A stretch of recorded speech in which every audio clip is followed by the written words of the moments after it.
To BR కిండిప్ నేను హిమోషా. ఇక వివరాలకు వెళ్తే బంగ్లాదేశ్ రాజకీయ వాతావరణం మరోసారి అడ్డుకుంటుంది. విద్యార్థి నాయకుడు ఇంకిలాబ్ మోర్చా కీలక నేత షరీఫ్ ఉస్మాన్ బిన్ హాదీ హత్యలో అయితే దేశం మొత్తం ఉద్రిక్తంగా మారింది.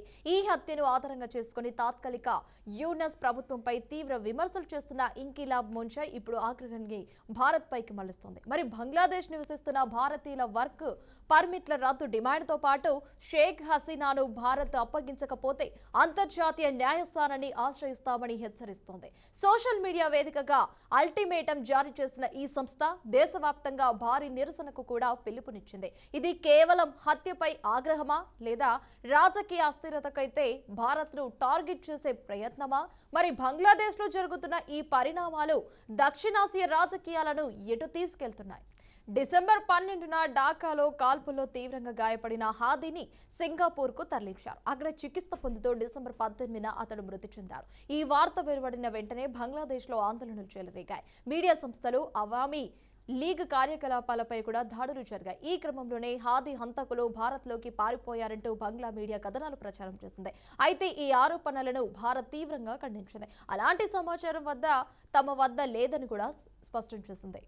ఇక ఇంకిలాబ్ మోర్చా చేసిన డిమాండ్లు చూస్తే కేవలం న్యాయం కోసమే కాదు, రాజకీయ ఒత్తిడి పెంచే వ్యూహంగా మారుతున్నాయని విమర్శలు కూడా వినిపిస్తున్నాయి. 24 గంటల్లో నిందితుల అరెస్టు, భారతీయుల వర్క్ పర్మిట్ల రద్దు, షేక్ హసీనాను అప్పగించాలనే డిమాండ్లు కూడా ఇవన్నీ బంగ్లాదేశ్లో అంతర్గత రాజకీయ అస్థిరతను బయటపెడుతున్నాయన్నారు. ముఖ్యంగా తాత్కాలిక యానస్ ప్రభుత్వంపై ఈ ఒత్తిడిని ఎలా ఎదుర్కొంటుంది? మరి బంగ్లాదేశ్ ఇటు భారత్ సంబంధాలపై ఈ పరిణామాలు ఎలాంటి ప్రభావం చూపుతాయి అన్నదే ఇప్పుడు కీలకంగా మారింది.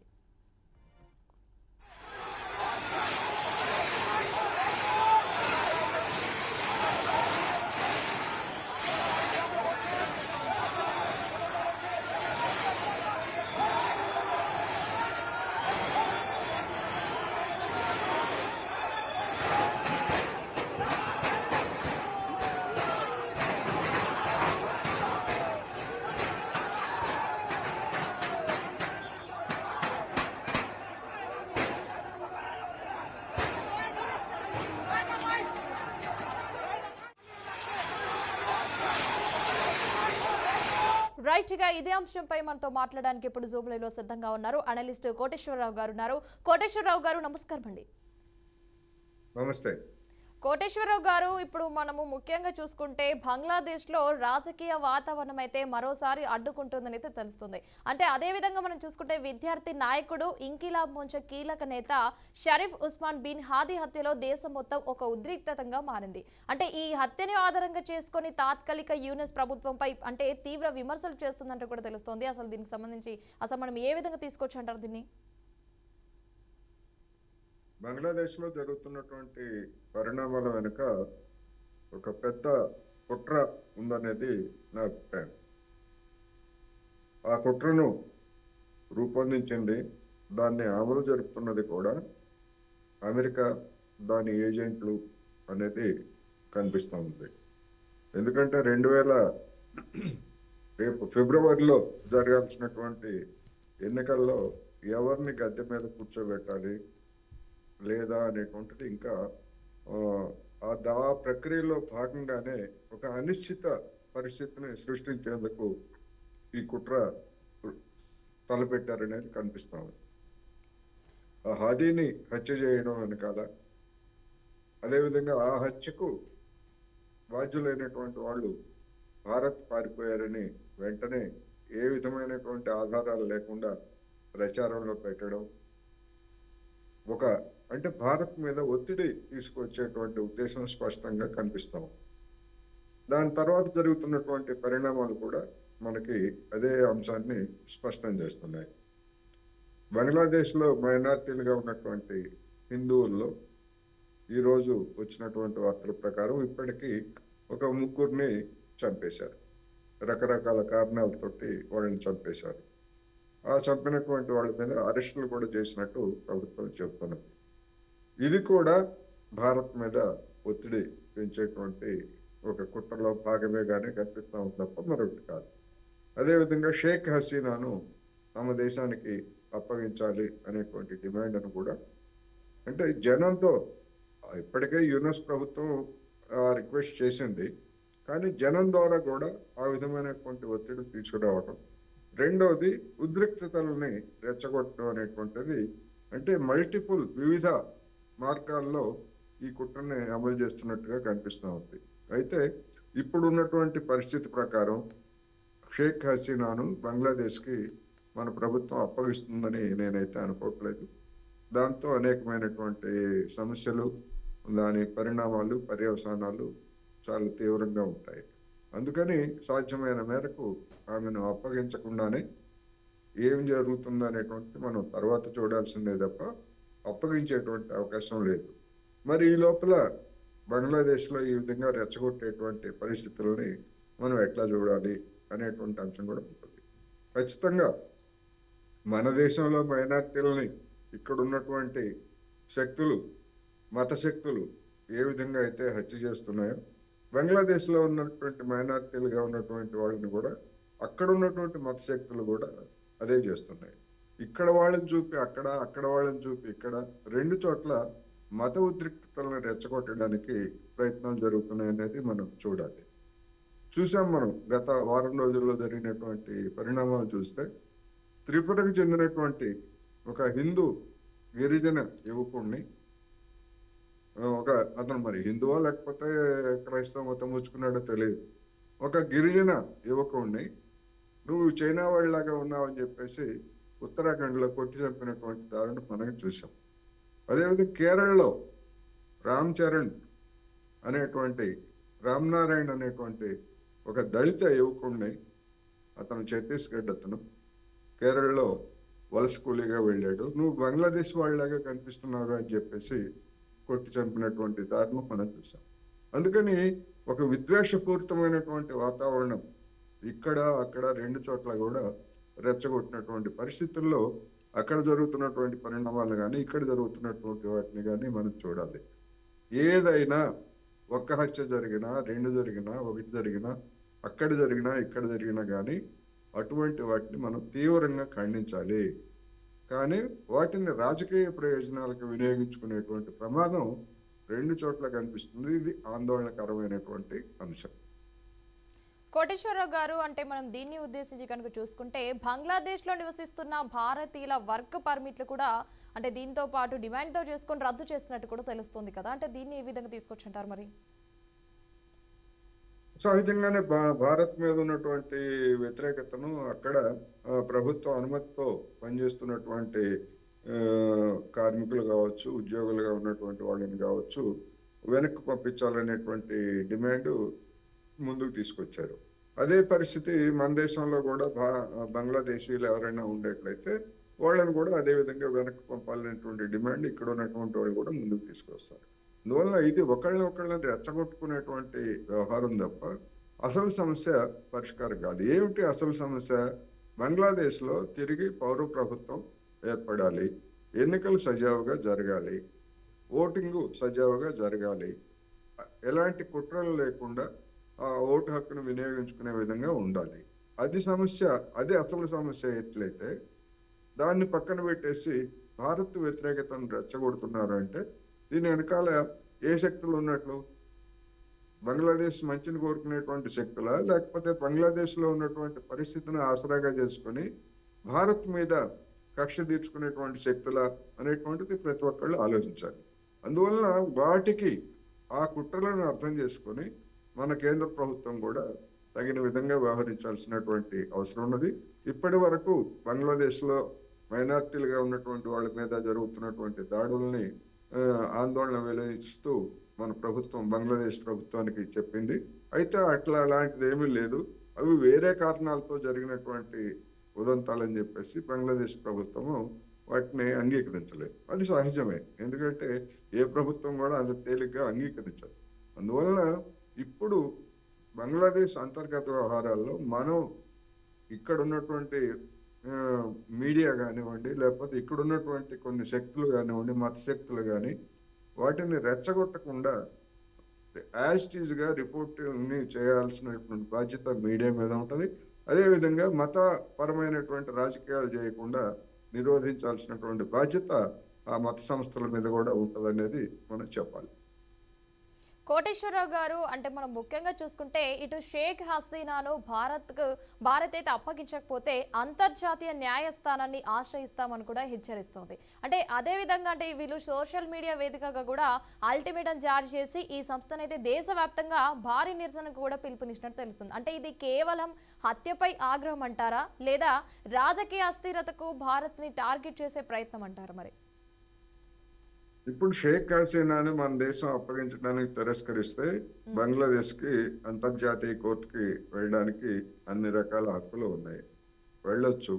వెళ్తే అప్పుడు భారతదేశం ఏ విధంగా ఎందుకు అప్పగించలేదు ఏమిటి అనేటువంటిది అంతర్జాతీయ కోర్టుకి సమాధానం చెప్తుంది. ఆ విధమైనటువంటిది చేయకుండా సోషల్ మీడియా ద్వారానో లేకపోతే ఇతరత్ర రెచ్చగొట్టేటువంటి చర్యలు చేస్తున్నారు అంటే దాని అర్థం ఏమిటంటే అంతర్జాతీయ కోర్టుకు వెళ్ళేట్లయితే వాళ్ళ వాదనకి ఒకవేళ అక్కడ ఆ కోర్టులో వీగిపోయేట్లయితే అది మరింత తీవ్రమైనటువంటి అవమానంగా బంగ్లాదేశ్ పరిగణించాల్సి వస్తుంది. అప్పుడు ఇంకా తీవ్రమైనటువంటి పరిణామాలను కూడా అక్కడ ఉన్నటువంటి వాళ్ళు రెచ్చగొట్టచ్చు. అందుకని ఒక బంగ్లాదేశ్ ఆడుతున్నటువంటి ఒక డబుల్ గేమ్, ఒకవైపు మనల్ని ఈ విధంగా బెదిరిస్తూ మరొక వైపు ఒత్తిడి తీసుకొస్తా ఉందనేది స్పష్టం. కోటేశ్వరరావు గారు, అంటే మనం ఇప్పుడు బంగ్లాదేశ్లో జరుగుతున్న ఈ పరిణామాలు ఏవైతే ఉన్నాయో, అంటే దక్షిణాసియాలో రాజకీయాలను మరి ఎటు తీసుకెళ్తున్నాయని చెప్పవచ్చు అంటారు? చూడాలి. ఎందుకంటే ఎన్నికలు జరగాలి ముందు. అక్కడ ఎన్నికలు జరిగిన తర్వాత ఏ ప్రభుత్వం అధికారానికి వస్తుందో అనేటువంటిది దాన్ని బట్టి ఉంటుంది. ఇప్పటి వరకు అక్కడ నుంచి అందుతున్నటువంటి సమాచారం ప్రకారం, అంటే మీడియాలో వస్తున్నటువంటి విశ్లేషణలు కావచ్చు, వాటిని బట్టి జమాతే ఇస్లామీ అదేవిధంగా బంగ్లాదేశ్ నేషనలిస్ట్ పార్టీ, ఈ రెండు పార్టీలు పోటీ పడుతున్నాయి ప్రధానంగా. అంటే జమాతే ఇస్లామీ స్పాన్సర్ చేస్తున్నటువంటి చిన్న చిన్న పార్టీలు కావచ్చు, వ్యక్తులు కావచ్చు, బంగ్లాదేశ్ నేషనలిస్ట్ పార్టీ కావచ్చు. ఎందుకంటే అవామీ లీగ్ పార్టీని నిషేధించారు కనుక అక్కడ బలమైనటువంటి ఒక పార్టీ రంగంలో ఉండదు. ఆ పార్టీకి చెందినటువంటి వాళ్ళు మరి స్వతంత్రులుగా పోటీ చేస్తారని చెప్పేసి చెప్తున్నారు. అటువంటి పరిస్థితుల్లో అక్కడ ఏ పార్టీకి మెజారిటీ రాకపోయేట్లయితే బంగ్లాదేశ్ నేషనలిస్ట్ పార్టీ అదేవిధంగా జమాతే ఇస్లామీ స్పాన్సర్ చేసినటువంటి వాళ్ళు సంకీర్ణ ప్రభుత్వం ఏర్పాటు చేసేందుకు అవకాశం ఉందని చెప్తున్నారు. అటువంటి సంకీర్ణ ప్రభుత్వానికి ఎవరు నాయకత్వం వహిస్తారు, అదేవిధంగా మంత్రివర్గ కూర్పు ఎట్లా ఉంటుంది, ఇట్లా అనేకమైనటువంటి అంశాలు ఇంకా పరిష్కారం కావాల్సి ఉన్నది. అప్పుడు మాత్రమే బంగ్లాదేశ్లో ఉన్నటువంటి ప్రభుత్వం భారత్ పట్ల లేదా చైనా పట్ల, పాకిస్తాను, అమెరికా ఇటువంటి దేశాల పట్ల ఏ విధమైనటువంటి వైఖరి తీసుకుంటుంది అనేది తెలుస్తుంది. అప్పుడే దక్షిణాసియాలో ఉన్నటువంటి ఇతర దేశాలు కూడా వాటి వైఖరులని బంగ్లాదేశ్ పట్ల నిర్ణయించుకునేందుకు అవకాశం ఉంది. అందుకని ఇప్పుడు ఒక అనిశ్చితమైనటువంటి వాతావరణం ఉంది కనుక ఏ దేశము కూడా దానిలో వేలు పెట్టి అనుకూలంగానో వ్యతిరేకంగానో అనేటువంటి అభిప్రాయానికి వచ్చేటువంటి అవకాశం అయితే లేదు. మరి కోటేశ్వరరావు గారు, హంతకులైతే భారత్లోకి పారిపోయారన్న ఆరోపణలు కూడా అంటే ఉన్నాయి కదా. సో అంటే ఎప్పుడు, అంటే ఏ విధంగా వీరు చేసినట్టు తెలుస్తుంది అంటారు? మరి ఆరోపణలు మాత్రమే అవి. వాటికి ఆధారాలు చూపించి అసలు హంతకులు ఎవరు అనేటువంటిది ముందు వాళ్ళు తేల్చుకోవాలి. తేల్చుకున్న తర్వాత వాళ్ళు భారత్లో ఉన్నారా లేదా మరో దేశానికి పారిపోయారా లేదా బంగ్లాదేశ్లోనే రహస్య ప్రాంతాల్లో ఉన్నారా అనేటువంటిది ఇప్పటికీ ఒక అంతు చిక్కని రహస్యం. అందుకని అది ఆరోపణ మాత్రమే. ఇప్పుడు భారతదేశం ఇప్పుడున్నటువంటి పరిస్థితుల్లో షేక్ హసీనాకి ఆశ్రయం ఇస్తున్నటువంటి మన దేశం అక్కడ ఇటువంటి హత్యలను ప్రోత్సహించడం కానీ లేకపోతే హత్యల వెనకాల మనం సాయం చేయడం కానీ అటువంటి పరిస్థితి ఉంటుందని నేనైతే అనుకోవట్లేదు.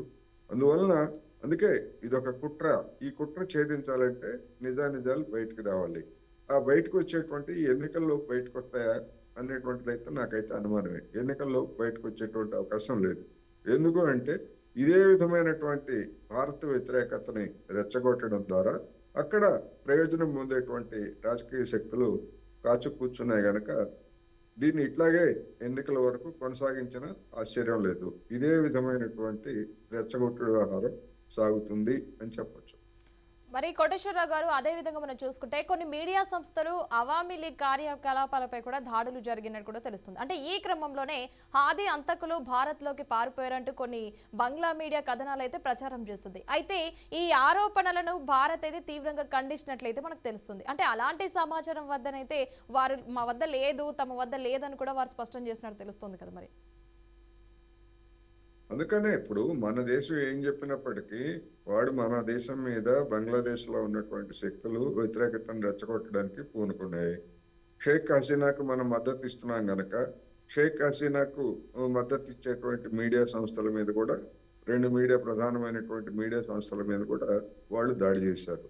అంటే ఇప్పటికీ అవామీ లీగ్ పార్టీ అనేటువంటిది బంగ్లాదేశ్లో ఒక శక్తిగా ఉన్నది. హసీనా లేనంత మాత్రాన అవామీ లీగ్ పార్టీ పూర్తిగా అంతరించిపోయినట్లు కాదనేటువంటిది ఇది తెలియజేస్తా ఉంది. అందుకని ఏం జరుగుతుంది ఏమిటనేటువంటిది రాబోయే రోజుల్లో మరిన్ని దాడులు జరుగుతాయా, మీడియాను కూడా ఈ విధంగా లొంగ తీసుకుంటారా అనేటువంటిది మనం చూడాల్సి. కోటేశ్వరరావు గారు, మరి మనం దీన్ని ఉద్దేశించి కనుక చూసుకుంటే అంటే ఇంకిలాబ్ మోంచు చేసిన డిమాండ్లు చూస్తే కనుక అంటే కేవలం న్యాయం కోసమే కాదు, రాజకీయ ఒత్తిడి పెంచే వ్యూహంగా మారుతున్నాయనే విమర్శలు కూడా వినిపిస్తున్నాయి. అంటే దీని పరంగా మనం చూసుకుంటే అంటే దీన్ని ఏ విధంగా తీసుకోవచ్చు అంటారా? అంటే దీన్ని అంటే అంటే ఒక వ్యూహంగా తీసుకోవచ్చు అంటారా, లేకపోతే వారి మీద రాజకీయ ఒత్తిడిని పెంచే అంటే దాని పరంగా మారుతున్నారనే విమర్శలు అయితే మనకు వినిపిస్తున్నాయి. అంటే దీన్ని ఏ విధంగా తీసుకోవచ్చు అంటారు మరి? ఇంక్విలాబ్ మంచ్ అనేటువంటి సంస్థను కూడా ఎన్నికల్లో పాల్గొనకుండా నిషేధించారు. హదీ అనే అతను, ఆ సంస్థకు చెందినటువంటి హదీ అనే అతను ఇండిపెండెంట్ గా పోటీ చేస్తానని చెప్పేసి ప్రచారం చేసుకుంటున్నటువంటి సమయంలో ఈ దాడి జరిగింది. అందువలన మరి ఆ దాడి జరగటంతో ఆ సంస్థకు ఎక్కడ లేనటువంటి పేరు వచ్చింది. దాని వెనకాల చేరుతున్నటువంటి వాళ్ళు కూడా కొంతమంది ఉన్నట్టుగా కనిపిస్తూ ఉంది. మరి ఈ సంస్థని ఎవరు ప్రోత్సహిస్తున్నారు అనేటువంటిది ప్రధానమైనటువంటి ప్రశ్న. ఎందుకు అంటే షేక్ హసీనాకు వ్యతిరేకంగా జరిగినటువంటి ఆందోళనలో ఈ హదీ అనే అతను అంత పెద్ద నాయకుడి కాదు. వేరే ఇతరులు పెద్ద నాయకులుగా ఉన్నారు.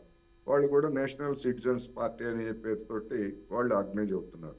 మరి వాళ్ళ హస్తం ఈ హత్య వెనకాల ఉన్నదా, లేకపోతే వాళ్ళ మీద లేక ఇతరులను దెబ్బతీయడం కోసం ఇతన్ని మద్దతు చేసి ఒక పెద్ద కుట్రకి ఎవరైనా పాల్పడ్డారా, ఎందుకు ఏమిటనేటువంటిది ఇంతవరకు మనకి ఎక్కడ బంగ్లాదేశ్ ప్రభుత్వం ఇక్కడ దీని వెనకాల ఎవరున్నారు, మోటివ్ ఏమిటి అనేటువంటిది ఇంతవరకు ఎక్కడ బయటకు రాలేదు. ఇంకా దర్యాప్తు బహుశా చేస్తానే ఉంటారు. అందుకని చెప్తున్నాను నేను, ఎన్నికల వరకు ఈ టెన్షన్ ఇట్లాగే కొనసాగించేందుకు చూసే అవకాశం ఉందనేది చెప్పచ్చు. మరి కోటేశ్వరరావు గారు, అంటే ఇవన్నీ చూస్తుంటే బంగ్లాదేశ్లో అంతర్గత రాజకీయాల అస్థిరతను బయట పెడుతున్నాయా, లేక తాత్కాలిక యూనిస్ ప్రభుత్వం ఈ ఒత్తిడిని ఎలా ఎదుర్కొంటుందని అంటారు మరి? అంటే లేకపోతే భారత్ కావచ్చు, ఇటు బంగ్లాదేశ్ పై సంబంధాలపై కూడా ఈ పరిణామాలు ఎలాంటి ప్రభావం చూపుతున్నాయని చెప్పవచ్చు అంటారు మరి? ఇది రెండు దేశాలకి మంచిది కాదు. భారత్ కి మంచిది కాదు, బంగ్లాదేశ్ కి మంచిది కాదు. ఎందుకు అంటే ఒకవైపు పాకిస్తాన్ మనకు వ్యతిరేకంగా కుట్రలు చేస్తా ఉంది, రెండో వైపు అలాంటి కుట్రలు చేయడానికి బంగ్లాదేశ్ కూడా వేదికగా మారేట్లయితే మనం రెండు సరిహద్దుల్లో కూడా తీవ్రమైనటువంటి పరిస్థితిని మనం ఎదుర్కోవాల్సి వస్తుంది. నా అభిప్రాయం ప్రకారం అటు పాకిస్తాన్ వెనకాల అమెరికా ఉన్నది, ఇటు బంగ్లాదేశ్ వెనకాల కూడా అమెరికానే ఉన్నది. మనల్ని ఇరుకున పెట్టడం ద్వారా, మనల్ని ఒత్తిడి చేయడం ద్వారా ఇప్పుడు అంతర్జాతీయంగా జరుగుతున్నటువంటి పరిణామాల్లో మనం ఇటీవలనే చూసాం. చైనాతో 5 సంవత్సరాల పాటు మనం శత్రుపూరితమైనటువంటి వైఖరిని తీసుకొని అన్ని సంబంధాలని తెగతెంపులు చేసుకున్నాం. కానీ 5 సంవత్సరాల తర్వాత, గాల్వన్ లోయ ఉదంతాల తర్వాత మళ్ళా సాధారణ సంబంధాలను పునరుద్ధరించుకోవటమే కాదు, మన ప్రధానమంత్రి నరేంద్ర మోడీ చైనా వెళ్ళి షాంఘై సహకార సంస్థ సమావేశాల్లో పాల్గొని పుతిన్, షీ జిన్పింగ్ ఆయన ముగ్గురు కలిసి దిగినటువంటి ఫోటోను ప్రముఖంగా ప్రపంచం అంతా కూడా చూసాం మనం. దీని అర్థం ఏమిటంటే, ఒకవేళ మీరు కనుక తోకలు జాడించేట్లయితే మేము ముగ్గురం కూడా మేము ఐక్యం అవుతాము అనేటువంటి సందేశాన్ని డొనాల్డ్ ట్రంప్కి వాళ్ళు పంపించారు. ఈ పరిణామాన్ని జీర్ణించుకోలేనటువంటి అమెరికా అనేక విధాలుగా మన మీద ఒత్తిడి తీసుకొస్తా ఉంది. దానిలో భాగమే ఇది కూడా చెప్పచ్చు. ఎందుకు అంటే ఎప్పుడో సెప్టెంబర్లో, అక్టోబర్లో, లేకపోతే నవంబర్లో, డిసెంబర్లో ఇలా రకరకాలుగా అమెరికాతో వాణిజ్య ఒప్పందం కుదరబోతా ఉంది. దాదాపు కుదిరింది. ఇంకా సంతకాలు చేయటమే తరువాయి అన్నటువంటి మాటలన్నీ కూడా ఇది ఈ డిసెంబర్ కూడా అయిపోవచ్చింది. ఇంతవరకు అసలు ఒప్పందం ఎప్పుడు కుదురుతుందో తెలియదు. అసలు కుదురుతుందో లేదో కూడా తెలియనటువంటి పరిస్థితి ఉన్నది. అందుకని డొనాల్డ్ ట్రంప్ మన దేశం మీద ఆ ఒప్పందాన్ని రుద్దడానికి ఒక ప్రయత్నం చేస్తున్నాడు. అదేవిధంగా మీరు చైనాతో సంబంధాలను విడగొట్టుకోండి అని చెప్పేసి అది కూడా చేస్తున్నాడు. ఇటీవలనే పెంటగన్ అమెరికా రక్షణ శాఖ విడుదల చేసినటువంటి నివేదికలో కూడా అదే, మీకు చైనా దగ్గరై మీ అమెరికాకి భారత్కి మధ్య దూరం పెంచడానికి చూస్తోందని చెప్పేసి బహిరంగంగానే ఆరోపించారు. అందుకని ఈ అంతర్జాతీయ రాజకీయాల్లో ఈ విధమైనటువంటి పరిణామాలు తలెత్తినప్పుడు ఖచ్చితంగా మన దేశాన్ని మనం ఒక స్వతంత్ర వైఖరి అంటే ఇంకా అది పూర్తిగా మనం స్పష్టంగా చెప్పలేము. కానీ మన అవసరాల రీత్యా అమెరికాని మనం వ్యతిరేకిస్తున్నటువంటి దాన్ని ట్రంప్ సహించడం లేదు. అందుకనే అన్ని రకాలుగా మన మీద ఒత్తిడి తీసుకొస్తున్నాడు. మరి ఇది వచ్చే ఏడాది ఏ విధంగా పరిష్కారం అవుతుందా, లేకపోతే ఇదే విధమైనటువంటి ఒత్తిడి కొనసాగుతుందా? అప్పుడు మన దేశం అనుసరించాల్సినటువంటి వైఖరి ఏమిటి, దీర్ఘకాలికంగా ఎలాంటి వ్యూహం అనుసరించాలి, లేదా స్వల్పకాలంలో ఎలాంటి వ్యూహం అనుసరించాలి, ఇవన్నీ కూడా రాబోయేటువంటి రోజుల్లో మన దేశం ముందు కూడా ఉన్నటువంటి పెద్ద సవాళ్ళు. అందుకని ఇది ఎట్లా పరిష్కారం అవుతుంది ఏమిటనేటువంటిది ఇప్పటికిప్పుడు మనం సులభంగా ఏటీఎం మిషన్లో డబ్బులు పెట్టి కార్డు పెట్టి డబ్బు తీసినంత సులభంగా మనం అయితే చెప్పలేము. మరి కోటేశ్వరరావు గారు, ఎవరైతే ఈ నిరసనకారులు ఉన్నారో భారత్ పైకి మళ్లించే ప్రయత్నాలు చేస్తున్నాయంటూ కూడా మనకైతే వినిపిస్తుంది. అంటే నిజంగా వీరు అంటే భారత్ పైకి మళ్లించే ప్రయత్నాలు చేస్తున్నారంటారు? మరి ఖచ్చితంగా చేస్తున్నారు. ఇప్పుడు షేక్ హసీనా మీద వ్యతిరేకత అనేటువంటి అంశాన్ని చివరికి అది భారత్ మీద మళ్లించారు. ఎందుకంటే షేక్ హసీనా భారతదేశం వచ్చి ఇక్కడ ప్రవాసం ఉన్నారు కనుక ఆమెకు ఈ మద్దతు ఇస్తున్నారని చెప్పారు. ఆ తర్వాత జరిగింది ఏమిటి, ఆమెకు ఉరిశిక్ష విధించారు. ఆ ఉరిశిక్ష విధించినా కానీ అప్పగించమంటే భారతదేశం తిరస్కరించండి. అందుకని ఒక్కొక్కటి ఈ విధమైనటువంటి అన్ని కూడా పేర్చి బంగ్లాదేశ్కు భారత్ వ్యతిరేకం అనేటువంటి ఒక వాతావరణాన్ని అక్కడ సృష్టించారు. భారత్ మీద విద్వేషాన్ని కూడా రెచ్చగొడుతున్నారు. ఆ విద్వేషాన్ని రెచ్చగొట్టినటువంటి పూర్వరంగంలో వాటికి లోనైనటువంటి కొంతమంది అక్కడ మన మైనార్టీలుగా ఉన్నటువంటి హిందువుల్ని చంపడం అనేటువంటిది కూడా దానిలో భాగంగానే జరుగుతూ ఉంది. అందుకని రానున్నటువంటి రోజుల్లో ఇది మరింత ఆందోళన కలిగించేటువంటి పరిణామంగా మారుతుందా అనేటువంటిది కూడా మనం ఆలోచించాలి. ఏమైనప్పటికీ ఆ దాడులు అనేటువంటివి, ఆ విధమైనటువంటి హత్యలు అనేటువంటివి యావత్ ప్రపంచం ఖండించాలి, మన దేశం కూడా తీవ్రంగా ఖండించాలి అనేది మనం చెప్పాలి. రైట్ కోటేశ్వరరావు గారు, థ్యాంక్ యూ అండి. Thanks for the update. ముఖ్యంగా ఇటు బంగ్లాదేశ్లో ఈ రాజకీయ వాతావరణం మరోసారి అడ్డుకుంటుందని, అదేవిధంగా ఇటు విద్యార్థి నాయకులు ఇంకిలాబ్ మోర్చా కీలక నేత షరీఫ్ ఉస్మాన్ బిన్ హాది హత్యలో అయితే దేశం మొత్తం ఒక ఉద్రిక్తతంగా మారింది. అంటే ఈ హత్యను ఆధారంగా చేసుకుని తాత్కాలిక యూనస్ ప్రభుత్వంపై తీవ్ర విమర్శలు కూడా చేస్తున్న ఇంకిలాబ్ మోర్చా ఇప్పుడు ఆగ్రహాన్ని అయితే భారత్ పైకి మళ్లిస్తోందంటూ కూడా వినిపిస్తుంది. చూసారు కదండి, ఇదండి ఇవాల్టి బీఆర్కే ఇన్ డెప్త్. మరొక ఇన్ డెప్త్లో మళ్ళీ కలుద్దాం. అంతవరకు చూస్తూనే ఉండండి బీఆర్కే న్యూస్ తెలుగు సత్తా.